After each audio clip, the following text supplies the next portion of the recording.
بہت خاص ہے وہ جو وہاں پر اگر آیا ہے انا انی، تو وہ بہت ہی خاص بات ہے کہ اگر مطلب جو موجود رہیں گے، جیسا ہم موجود رہیں گے تو ہم دیکھیں گے چاند پھٹتے ہوئے. اگر ابھی قیامت آ گئی ہمارے حاضری میں، ہم مر گئے ویسے انفرادی طور پر، تو جو موجود رہیں گے وہ دیکھیں گے. تو وہ کیا سمجھیں گے؟ اس کو جادو سمجھیں گے، آنکھوں کا دھوکہ. ارے یہ چاند پھٹ گیا، تو کافر جن کا ایمان قرآن پر ہے ہی نہیں وہ بھی سمجھیں گے ارے یہ جادو ہے، سحر ہے، ہیپنوٹائز ہو گئے ہم کو چاند پھٹتے ہوئے دکھائی دے رہا ہے، اس سمندر میں آگ لگی ہے. ہاں تو یہ تو ہو سکتا ہے، ایسا لگ سکتی. پانی کیا ہے؟ ہائیڈروجن اور آکسیجن کا مرکب ہے، پانی ہے. تو ہائیڈروجن الگ نکل گئی، آکسیجن الگ نکل گئی، تو آکسیجن جلتی ہے، ہائیڈروجن جلنے میں مدد کرتی. وہ سائنس کے حساب سے سمجھے گا یہاں دکھ رہا ہے، ہم کو سب طرف تھوڑی دکھے گا. یقین نہیں آئیں گے. کوئی سمجھے گا ہمارے شہر زیادہ ہو گئے ہم، جادو ہو گیا ہم پر، جادو نے متاثر ہو جانا، ہیپنوٹائز ہو گئے ہم.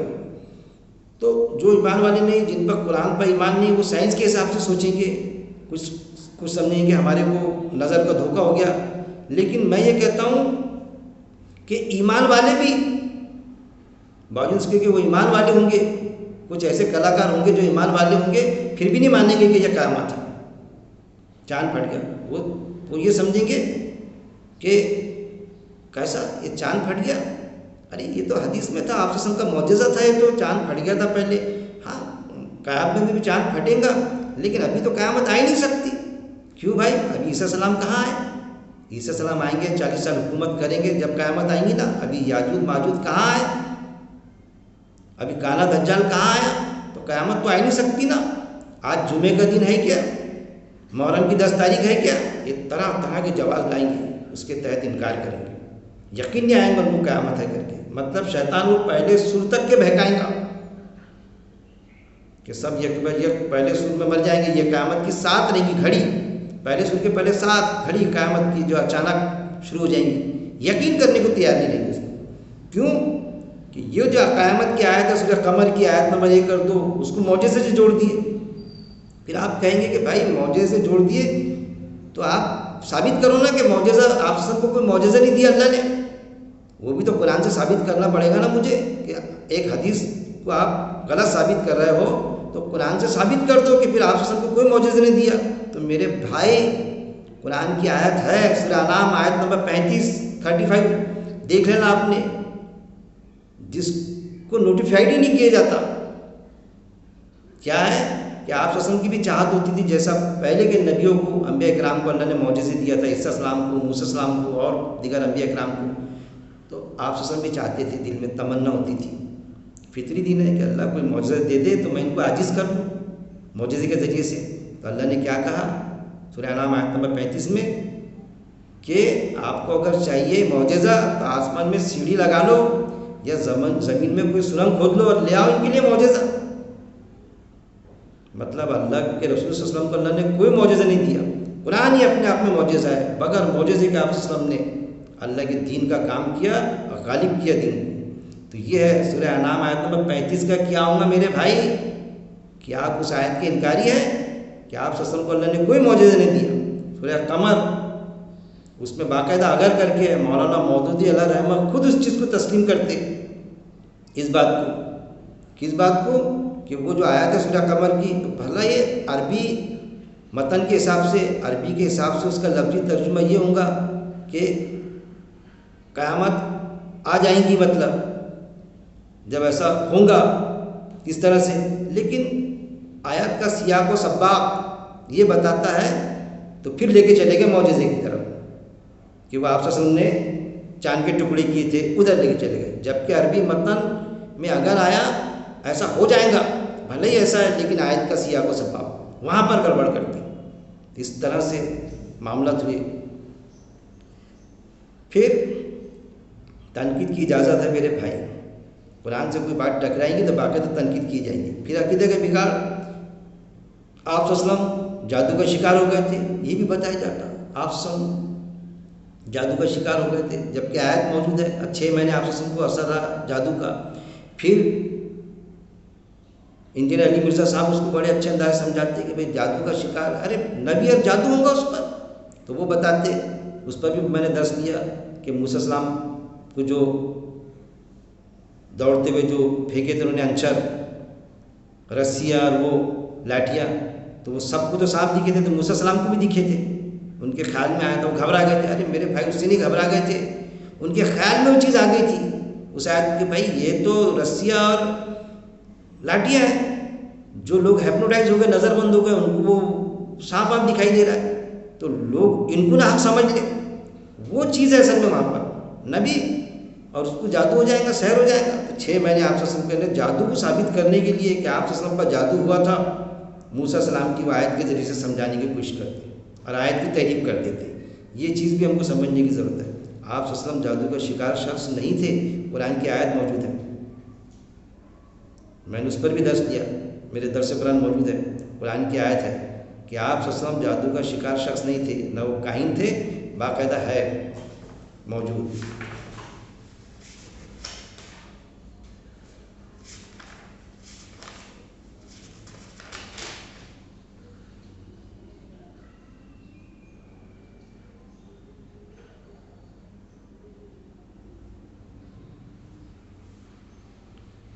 آپ صلی اللہ علیہ وسلم خالد بھی کیا سورہ الفرقان آیت نمبر 8، جادو کے شکار آدمی کی بات مان رہے ہو؟ کیا کہا تھا انہوں نے؟ جادو کے شکار آدمی کی بات مان رہے ہو؟ سورہ الفرقان آیت نمبر 8 میں. سورہ بنی اسرائیل آیت نمبر 47 میں ظالموں نے جب یہ کہا کہ کس کے پیچھے چل رہے ہو، یہ آدمی تو جادو کا شکار ہو گیا ہے. مطلب اس سے کیا ثابت ہوتا کہ اللہ نے تو صاف فرما دیا قرآن میں کہ وہ آپ صلی اللہ علیہ وسلم کو سمجھ رہے تھے کہ جادو کا شکار ہو گئے، سحر زدہ ہو گئے. اللہ نے کنڈم کیا ان کی بات کو. اور اسی عقیدے میں یہود و نصارہ جو سمجھ رہے تھے جادو کا شکار شخص ہے، اس میں ہم غرق ہو گئے کہ آپ صلی اللہ علیہ وسلم کو جادو ہو گیا تھا. 6 مہینے اثر رہا. جادو کو سمجھانے کے لیے مطلب ایسا ہے کہ کوئی ڈاکٹر ہم کو بتاتا کہ بھائی آپ کو ٹی بی ہے، تو ڈاکٹر صاحب ٹی بی کی بیماری ہوتی کیا؟ ہاں ٹی بی کی بیماری ہے نا، مجھے ہوئی تھی. ڈاکٹر کو ٹی بی ہوگا جب ہم مانیں گے کہ ٹی بی کی بیماری ہے. اگر ڈاکٹر یہ کہے کہ مجھے ٹی بی نہیں ہوتی، نہیں ڈاکٹر صاحب میں ماننے کو تیار نہیں ہوں کہ ٹی بی کی کوئی بیماری بھی ہوا کرتی ہے، کینسر کی کوئی بیماری بھی ہوا کرتی ہے، کہ آپ کو ہوا کیا کینسر، پھر آپ کیسے کہتے ہیں مجھے ہو گیا؟ یہ چیز فطرت سے ہٹ کے ایسا کہتے ہیں کسی ڈاکٹر کے پاس میں. پھر آپ صلی اللہ علیہ وسلم امی ان پڑھ تھے، یہ بھی بتایا جاتا ہم کو کہ آپ صلی اللہ علیہ وسلم امی تھے. سورہ جمعہ آیت نمبر 2 کا کیا ہوں گا پھر کہ جب آپ صلی اللہ علیہ وسلم کو امی اور ان پڑھ بتایا جاتا ہے کہ آپ صلی اللہ علیہ وسلم امی تھے، تو پھر سورہ جمعہ آیت نمبر 2 میں تو اللہ نے صاف فرما دیا امیوں میں سے کیا یہ اچھا رسول ہم نے بھیجا. مطلب صحابہ بھی ان پڑھ تھے، صحابہ بھی سب امی تھے، اور ان میں سے اللہ تعالیٰ نے ان پڑھ کو، امی جو پڑھے لکھے نہیں تھے، اس کو رسول بنایا. یعنی دیکھیے بات کیسی غلط ثابت ہوتی، جبکہ یہ ہے امی کا ترجمہ ہوتا نہیں جاننے والا. قرآن کی آیت ہے کہ آپ نہیں جانتے تھے کہ ایمان اور یقین کیا ہے، ہم نے آپ کو بتایا، کیونکہ آپ صلی اللہ علیہ وسلم میں طلب تھی تو اللہ نے نبوت ہی دی تھی آپ صلی اللہ علیہ وسلم کو.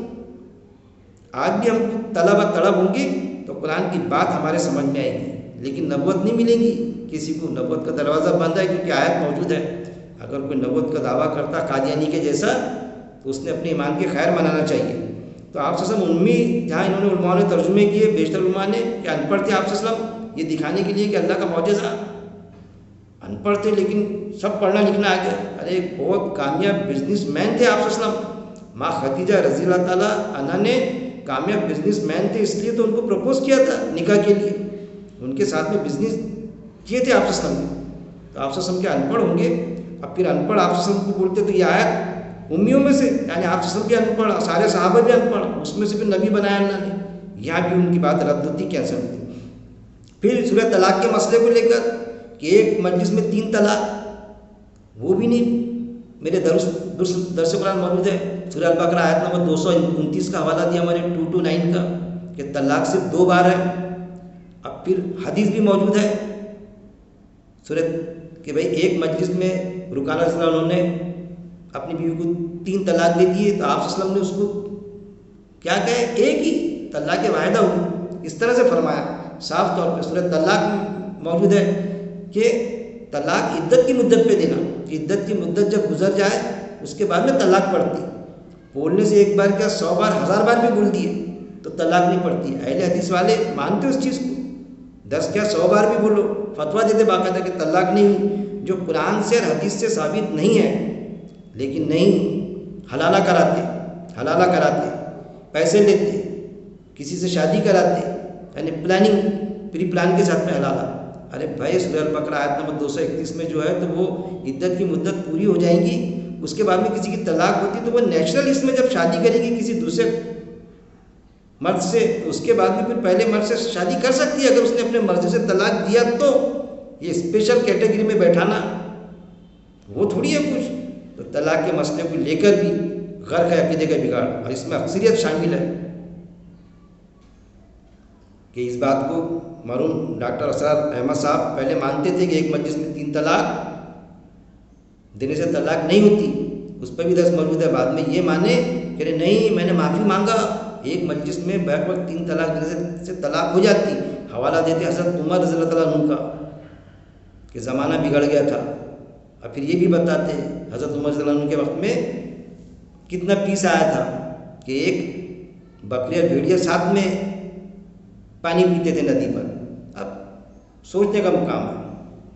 پھر یہ بھی بتایا جاتا ان کو کہ اللہ نے تو قرآن میں فرما دیا کہ سورہ نساء میں بھی ہے، سورہ نساء آیت نمبر 152 میں، سورہ البقرہ آیت نمبر 136 میں، سورہ نساء آیت نمبر 152، سورہ البقرہ آیت نمبر 136 صاف فرما دیا اللہ نے کہ ہم نبیوں میں فرق نہیں سمجھتے، نبیوں میں فرق سمجھنے کی اللہ نے اجازت نہیں دی ہمیں، باوجود اس کے کہ سورہ بنی اسرائیل میں اللہ نے صاف فرما دیا کہ ہم نے بعض نبیوں کو بعض پر فضیلت دی، وہ اللہ کا معاملہ، اللہ کا سبجیکٹ ہے، اللہ نے فضیلت دی، لیکن نبیوں میں فرق کی ہم کو اجازت نہیں دی۔ آیتیں موجود ہے کہ آپ صلی اللہ علیہ وسلم کو وہی دین آپ صلی اللہ علیہ وسلم سے کہتے تھے کہ یہ کون سا دین لایا آپ نے، تو آپ صلی اللہ علیہ وسلم نے کہا کہ میں نے وہی دین لایا ہوں جو ابراہیم السلام کا دین ہے، جو نوح السلام کا دین ہے، جو موسیٰ السلام کا دین ہے، میں کوئی نیا دین لے کے نہیں آیا، اس طرح سے فرمایا کہ یعقوب علیہ السلام کا دین ہے۔ آیتیں موجود ہے۔ پھر یہ آیت بھی موجود ہے، آپ صلی اللہ علیہ وسلم کو یہ انسٹرکشن دی اللہ نے، دین ابراہیم پہ قائم ہو جاؤ، جو سب سے کٹ کے ایک اللہ کا ہو گیا تھا، سب سے کٹ کے۔ تو بتایا جاتا ہے کہ بھائی اجتماعیت کے بغیر اسلام نہیں، تو پھر ابراہیم السلام کیسے کٹ کے ہو گئے تھے ایک اللہ کے، اکیلے کام کیے اللہ کے دین کا، اور کوئی ساتھ آیا تو اس کو تھوڑی منع کرتے آتا ہوں، لیکن اگر اجتماعیت کا غلط عقیدہ ہوگا تو ہم اس عقیدے سے نکلیں گے، اگر کوئی عالم کا غلط عقیدہ ہوگا تو ہم نکلیں گے، اگر اکثریت کا غلط عقیدے ہوں گے تو ان عقیدے سے نکل کے ہم کام کریں گے اللہ کے دین کا، نہ کہ یہ نہیں کہ اتنی بڑی اجتماعیت غلط ہو سکتی ہے کیا۔ تو اللہ نے قرآن میں وہ آیت بھی کم سے کم 30 آیتوں کے اوپر 25-30 آیتیں ہیں کہ اکثریت قبول نہیں کریں گی حق بات کو، وہ بھی چیز ہے۔ پھر قرآن کے معاملے میں قرآن کو چھونے کا عقیدہ کہ اس پر بھی میرے درس قرآن موجود ہے، یہاں بھی عقیدے کا بگاڑ ان کو حضرات نے کر کے رکھے بیشتر، کہ قرآن کی آیت موجود ہے باقاعدہ کہ قرآن کو پڑھنے کے لیے پاکی شرط ہے، تو وضو شرط لاتی ہے کہ وضو بغیر وضو کے ہاتھ نہیں لگانا قرآن کو۔ ارے میرے بھائی بغیر وضو کی بھی ہاتھ لگاتے آتا قرآن کو، قرآن پڑھنے کے لیے پاکی شرط ہے۔ وضو تو نماز کے لیے، سورہ المائدہ آیت نمبر 6 پڑھ لینا آپ نے، نماز پڑھنے کے لیے وضو شرط ہے، قرآن کے لیے تھوڑی ہے، کیونکہ جب نماز کس پر ہے، جو ایمان والا ہے اس پر فرض ہے نماز، لیکن قرآن کا پڑھنا پوری انسانیت پر فرض ہے۔ میں تو یہ کہوں گا بالکل قرآن کا سبجیکٹ انسان ہے، تو کیا غیر مسلم بھائیوں کو جو ہم دیں گے برادران وطن کو، تو ہم یہ کہیں گے کہ بھائی وضو کر کے ہاتھ لگائیے، اس میں پاکی ہونا، اس کے دل کی پاکی اور تن کی پاکی۔ وضو نماز کے لیے شرط ہے، قرآن کے لیے پاکی شرط ہے، دینا چاہیے ہم نے قرآن، لیکن روکے جاتا ہوں۔ یہ بھی بتایا جاتا ارے بھائی قرآن سمجھ میں نہیں آ سکتا کسی کے، بہک جاتے لوگ قرآن پڑھنے سے، آپ بھی مت پڑھیے ترجمانی قرآن کی، اس کے لیے 14-18 علوم ضروری ہے۔ اس آیت کا کیا ہوگا بھائی، ہم نے قرآن کو سمجھنے کے لیے آسان کر دیا، ہم نے قرآن کو نصیحت کے لیے آسان کر دیا، تو ہے کوئی نصیحت حاصل کرنے والا؟ یہ ساری تعریفیں موجود ہیں، مدرسے سے فارغ ہونا، قرآن پڑھنے کے لیے 14 علوم ہونا، 18 علوم ہونا، اور جو اس سے قائل نہیں ہے تو وہ اس کے قائل ہے کہ بغیر وضو کے ہاتھ مت لگاؤ قرآن کو، یعنی قرآن سے کیسا دور کرنا ایک عام ایمان والے کو، کہ کہاں قرآن پڑھ لیتا، کہاں آیت کو سمجھ لیتا، کہاں سورہ الفرقان کی آیت نمبر 73 پڑھ لینا آپ نے، پڑھ لیتا اور چوکنا ہو جاتا، اب پھر علماء کی غلطی نکالنا شروع کر دیتا، تنقید کرنا کہ بھائی یہ کیا ہے، کیا کر دیا آپ نے، منع کیا جاتا۔ پھر عورت کے پردے کے تعلق سے اس پر بھی درس ہے موجود حدیث بھی ہے کہ عورت کا چہرہ اور ہاتھ کی ہتھیلی آپ سے بتایا. جب اسما رضی اللہ تعالیٰ عنہا آپ کے پاس میں ان کی سالی سامنے کھڑے رہی تو چہرہ موڑ لیا. انہوں نے کہا کہ کچھ لباس ان کا تھوڑا عجیب قسم کا تھا. فرمایا کہ جب عورت بالغ ہو جائے تو اس کا چہرہ اور ہتھیلی چھوڑ کے پورا جسم پڑتا ہے. مطلب چہرہ اور ہاتھ کی ہتھیلیاں مطلب پنجہ عورت کے پردے میں شامل نہیں ہے میرے بھائی.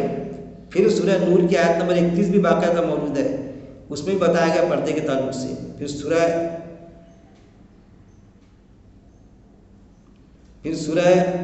غالباً سورہ احزاب کی آیت ہے, آیت نمبر 59 اس میں بھی پردے کے بارے میں بالکل خاص میسیج ہے کہ جب تم باہر نکلو تو چادریں اوڑھ لیا کرو تاکہ تم پہچانی جاؤ. تو اس میں بھی تحریف کر کے رکھ دیے پہچانی جاؤ. تو کیا پہچانی جاؤ کہ مسلم ہو اور کوئی چھیڑنے کی ہمت نہ کرے گا, کوئی ستانے کی ہمت نہیں کرے گا. یہ میرے بھائی کہ مسلم ہے تو پھر چھڑی نہیں جائیں گی. ارے بھائی شریف النفس ہے, یہ پہچانی جائے. اصل میں مساعد کا تقاضا وہ ہے اور ستائی نہ جائے. اس پر بھی میں نے طویل درس دیا. گویا کہ عورت کا چہرہ, آپ نے درس قرآن سننا, یہ جو چہرہ ہاتھ پردے میں شامل نہیں ہے. پھر دعائیں کی جاتی آپ سے سب کے وسیلے سے کہ پوری دعا جائز ہوتی لیکن وسیلہ ڈال دیا جاتا. قرآن میں اللہ نے منع فرمایا کہ کسی کے بھی وسیلے سے دعاؤں میں آیت موجود ہے کہ اللہ سے دعاؤں میں اللہ کے ساتھ کسی کو مت پکار. وسیلے کے معنی ہوتے سورہ معاہدہ کا جو حوالہ دیتے ہو تو سورہ المعاہدہ میں جو ہے وسیلہ بتایا گیا. تو وسیلہ ہمارے دراصل نیک عمل ہے, ہمارے نیک عمل ہی ہمارے وسیلے ہیں جس کے تحت اللہ یعنی اللہ کے ہم قریب جاتے ہیں, اللہ کی قربت ہو جاتی ہے اس میں. نہ کہ ہم کسی کے وسیلہ دے کے دعا میں وسیلہ فٹ کریں. ہمارے نیک عمل وسیلہ ہے, ذریعہ ہے, مادھیم ہے نیکی کا. کیونکہ جب بارش نہیں ہوئی تھی آپ سے دنیا سے چلے گئے تھے تو ان کے چچا کے ساتھ میں صحابہ دعا مانگنے گئے تھے. کیا عمل تھا آپ سے کا؟ پہاڑی پر جا کے دعا کرتے تھے. تو وہاں دعائیں کی گئی, ڈائریکٹ اللہ سے مانگا گیا, آپ سے کے وسیلے سے دعا نہیں کی گئی وہاں پر. یہ چیز بھی. پھر آپ کو بتایا جاتا ہے سورہ المائدہ میں کہ مکمل دین ملا. تو پہلے کے انبیاء کرام کو کیا مکمل دین نہیں ملا؟ میرے بھائی ان کو بھی مکمل دین ملا. سورہ سجدہ آیت نمبر 43 اور دیگر اس میں بھی موجود ہے. سورہ سجدہ آیت نمبر 43 آپ سے بھی وہی کہا جا رہا ہے جو آپ سے پہلے رسولوں کو کہا گیا تھا. پڑھ لینا آپ نے سورہ سجدہ آیت نمبر 43. آپ سے کو کیا کہا اللہ تعالیٰ نے کہ ہم آپ سے وہی کہہ رہے ہیں جو پہلے کے رسولوں کو کہے تھے. کوئی دوسرا دین ملا آپ سے کو؟ ایسا نہیں کہ پہلے کے نبی اکرام کو نامکمل دین ملا تھا اور آپ سے کو مکمل دین ملا. ایسا نہیں, سب کو مکمل تھا. ہر نبی نے اپنی امت کو مکمل دین ہی بتایا. پھر آیتوں کے بارے میں بتایا جاتا کہ آیت فلانی آیت تھی منسوخ ہو گئی, پہلے شراب حلال تھی یہ بتایا جاتا. یعنی لوگ شراب پیتے تھے, مطلب شراب پی کے نماز پڑھتے تھے. شراب جو برائیوں کی جڑ ہے وہ حلال تھی پہلے, مطلب انسان کی جسمانی ساخت پہلے کچھ اور تھی اور بعد میں بدل گئی. ارے میرے بھائی پہلے سے شراب جو تھی سکارا ہے نا, اس کا نشہ نہ سکا, جو شراب جو تھی حرامی تھی, منع تھی. آیت آئی وہ الگ بات ہے کہ آیت آئی تو وہ کچھ پہلے نہیں تھا کہ پہلے بھی حرامی تھی. نہیں, وہ پہلے حلال تھی. یہ وہ اس کا مادھیم سے بتاتے کہ فلاں آیت منسوخ ہو گئی. ایک آرڈر پہلے جو آیا تھا اس کے بعد میں دوسرا آیا. جیسا میں میرے درس میں بتاتا, سروس والوں کا ڈی آتا, مہنگائی بھتا پہلے آتا, پہلے 50% تھا, اب 10% اور بڑھ گیا. تو کہ 50% ختم ہو گیا کیا؟ وہ اپنی جگہ رہا, اس میں پلس 10% ہو گیا. وہ چیز کہ پہلے بھی ساری آیتیں پردے کے تعلق سے یہ وہ ساری وہی چیز تھی, وہی دین تھا. کیونکہ آدم السلام سے لے کے انسان کی جسمانی ساخت وہی ہے رہی اور وہی ضرورت ریکوائرمنٹ جو ضرورت ہے انسان کی وہی رہی. پہلے کچھ الگ دین تھا اور بعد میں کچھ الگ دین آپ سب کے وقت میں ہو گیا, ایسا کچھ نہیں. تو کوئی آیت منسوخ نہیں ہوتی. روزہ رکھنے کی طاقت ہونے کے باوجود بھی اگر کوئی روزہ نہ رکھنا چاہے تو وہ آیت بھی موجود ہے. وہ 30 دن مسکین کو کھانا کھلائے اوسط درجے کا 2 وقت میں, وہ بھی ہے. تو وہاں بھی یہ ہوتا. علماء حضرت فرماتے کہ بھائی پھر اس کو کیسا پتہ چلے گا؟ وہ کیسا سمجھے گا؟ اس کو بھوک کا احساس کیسا ہوگا؟ پیاس کا احساس کیسا ہوگا؟ بھوکے اور پیاسے کا؟ ارے میرے بھائی، روزے کا مقصد کیا ہے سمجھیے آپ؟ روزے کا مقصد ہے تاکہ تمہیں تقوی کی صفت آ جائے۔ تقوی یعنی اللہ سے پرہیزگاری، اللہ کا ڈر یا پرہیزگاری، کہ کیا کرنا کیا نہیں کرنا، جو کرنا ہے وہ کرنے والا بنے، اور جو کام نہیں کرنا چاہیے دن چریے میں وہ نہیں کرنے والا بنے، تو وہ ہے تقوی۔ نہ کہ بھوک کا احساس تو ہم آفس سے آتے کہیں باہر رہتے 2 گھنٹے کھانا نہیں ملا تو جب بھی بھوک کا احساس ہوتا، ارے لاؤ بھائی بہت بھوک لگی۔ پیاس کا احساس بھی، ہم پانی نہیں ملتا کہیں دور سے آتے تو پیاس کا احساس ہو جاتا، خاص طور پہ گرمیوں میں۔ وہ احساس کے لیے تھوڑی ہے۔ تو طاقت رکھنے کے بعد بھی اگر کوئی نہیں رکھنا چاہے روزہ تو آیت موجود ہے تو بتاتے ہوئے یہ آیت منسوخ ہوگی۔ ارے آیت کیوں منسوخ ہوں گی میرے بھائی؟ خطرناک چیز ہے آیت کو منسوخ کرنا۔ یہ تو ایسا ہو گیا کہ کوئی چیز ہم نے لکھی اور بعد میں ہمارے خیال میں آیا کہ ارے نہیں یہ میں نے کیا لکھ دیا، ارے اس کو کاٹ دو مٹا دو، تو نعوذ باللہ ایسا ہو جائے گا کہ اللہ نے کوئی چیز غلط لکھ دی قرآن میں پیش کر دی، یا پہلے انبیاء اکرام کو باوجود اس کے کہ انسانی بناوٹ پوری اس طرح کی، ریکوائرمنٹ جو اس کی ہے، مانگنی جو چاہیے اس کو وہ بھی وہ، اور بعد میں اللہ کے خیال میں آیا نعوذ باللہ کہ میں نے کیا پیش کر دیا، ارے اس کو بدل دو، منسوخ کر دو۔ جیسا ہم ایک لائن لکھتے ہیں اس کو بدل، اس کو مٹا دیتے دوسری۔ ارے بھائی ایک آیت کی جگہ آیت موجود ہے، ایک آیت کی جگہ دوسری آیت لا لیتے ہیں، تو وہ پہلی منسوخ تھوڑی ہوتی، اس سے بہتر آیت اللہ پیش کرتا ہے۔ جیسا سورہ البقرہ میں بھی طلاق کے تعلق سے ہے، لیکن سورہ طلاق میں بھی اللہ تعالیٰ نے ایکسپلین کیا، اس سے زیادہ کلیئر کیا۔ ایسی کئی آیتیں قرآن میں بھی ریپیٹ ہوئی، اور پہلے کے جو انبیاء کرام کا جو تورات انجیل زبور نازل ہوئی اور صحیفے نازل ہوئی، تو اس میں بھی یہی چیزیں تھیں، گویا کہ قرآن میں ریپیٹ ہوئی وہ۔ پھر آدم علیہ السلام کے تعلق سے کہ وہ شیطان نے جو بہکا دیا تھا ان کو، تو انہوں نے جو ایک درخت کا پھل کھا گئے تھے، یہ بتایا جاتا۔ کوئی بتاتے کہ وہ گندم کا دانہ کھا لیے تھے۔ ایک تو یہ کہ وہ انہوں نے معافی مانگی تو اللہ نے وہی معاف کر دیا تھا۔ یہ بھی بتایا جاتا کہ جب دنیا میں آئے، یعنی سوچیے آپ کہ ایک نبی اور رسول کی حیثیت سے اللہ کسی کو بھیج رہا ہے آدم السلام کو، اور گنہگار کی حیثیت سے آئیں گے یہاں پر۔ ایک طرف ہوا کو پھینک دیا، ایک طرف آدم السلام کو پھینک دیا، اور پھر کیا نبی اور رسول اور وہ گنہگار، ارے وہ تو معصوم ہوتے، وہ جو ان سے خطا ہوئی تھی اللہ نے وہیں پر ہی معاف کر دیا اوپر۔ اور پھر خطا کیا ہوئی تھی؟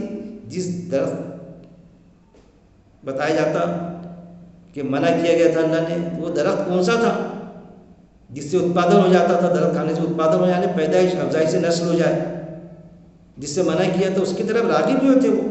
تو میں نے بھی اس پر درس لیا، کچھ بالکل قلیل تعداد علماء بھی اس سے متفق ہے کہ وہ جو درخت تھا تو کوئی درخت نہیں تھا، کوئی پھل نہیں تھا، بلکہ وہ سیکس کا معاملہ ہے کہ ادھر وہ راغب ہوئے تھے، کوئی پروسیس ہوا تھا، سیکس پروسیس ایسا نہیں۔